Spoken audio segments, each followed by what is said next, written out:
So, it was recently announced that more data centers will be added to Rainbow Six Siege, and one of them will be in Africa. South Africa to be specific. And as an African, that is one of the worst news you could possibly receive. Here's why having African servers is such a bad idea. Meet Battlefield 1. In 2016, EA decided that it would be a great idea to add servers all over the world, and sometime later they decided to make the game literally unplayable for everyone who server hopped, meaning that everyone was forced to play on their own region.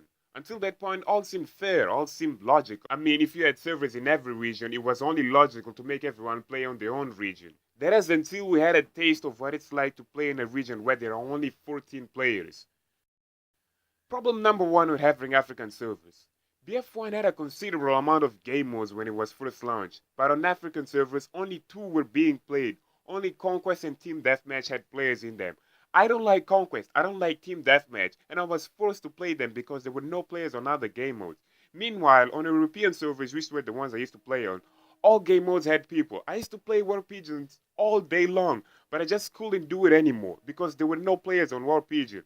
Now, Siege only has 3 game modes, which might mitigate the issue, but I believe game modes like Hostage and Secure Area are simply gonna be ignored. And guess what? My preferred game mode is Secure Area. So I'm screwed, basically. Problem number 2. The number of players. I can tell you right now that our queue times are gonna be horrible for the simple fact that the number of players is just low. Back on BF1, it was normal to only have 5 full servers at peak hours. And worse, those 5 servers will have like 10 players queuing on each server instead of filling up a new server. It was ridiculous. And every fucking time you joined the server, you'd find the exact same fucking people every time. You already knew all of the players. You already knew beforehand if you're gonna win or lose that match based on the players that are on your team or on the other team. It was frustrating. Problem number 3.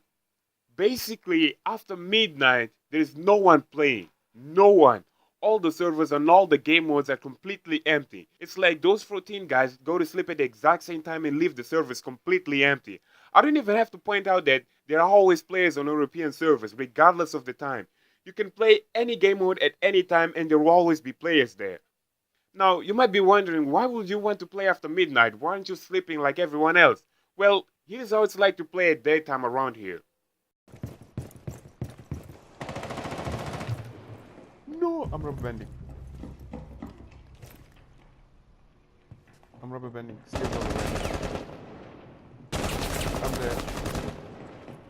I'm dead. I'm dead. We're securing the biohazard container. Intervene immediately. Hatch is not open, of course.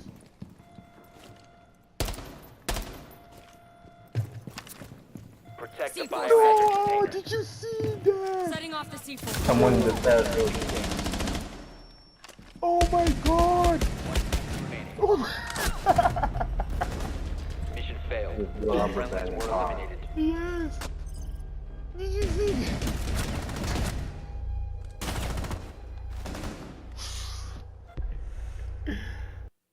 Basically, because it's Africa, at daytime our connections are extremely unstable. Extremely unstable. It's rubber banding, lag, ping spikes all day long. Playing at daytime, it's nearly impossible for us. Things only get better after midnight. So because everyone here goes to sleep at the exact same time, we just won't be able to play the game when our connections are stable. I mean, it's probably too late to ask them to go back on their decision for financial reasons. The new data center is probably being tested as I'm speaking, but still, it was worth a shot pointing out what's going to happen when the new data center comes to life. I know Ubisoft probably studied the matter and came to the conclusion that it's logical to have a data center around here, but I know for sure this will kill the game for some of us. Well, it was fun while it lasted. Your music sucks. It's terrible.